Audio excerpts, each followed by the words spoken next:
I just don't know how in the world, in Malaysia, if you could separate education from politics. I just wish that one day we would be as professional as some other countries. They managed to put a distance between education and politics.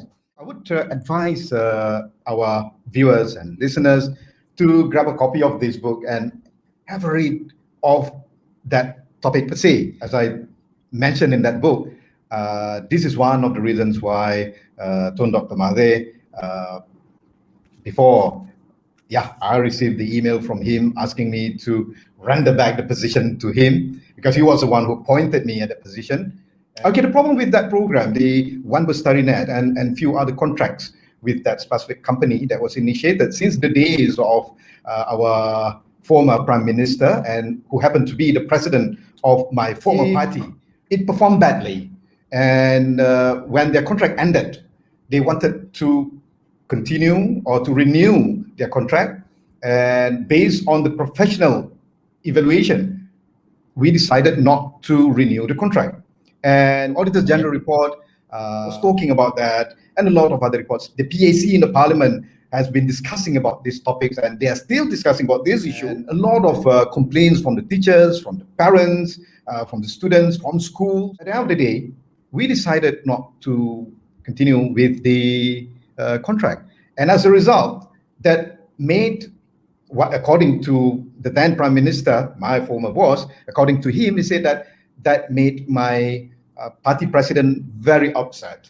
And I was called 5 times to the Prime Minister's office just to discuss about this issue.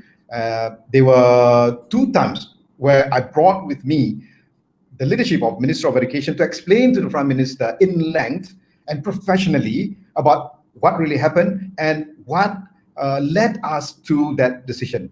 And the final meeting I had with him as the Minister of Education, he told me that your party president is very angry with you, that my days in the ministry are counted.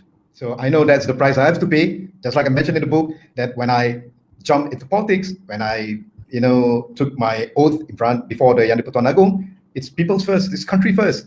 Yourself, second, third, or the last. I mean, a couple of days when I was in holiday, I received an email from him, a letter asking me to, the rest is history. But regardless of whatever the whispers and the, when you're doing the right thing, go for it. I mean, sometimes, yes, in life, you need to make a very difficult and hard decision for the country and for the people. But again, that's your national service.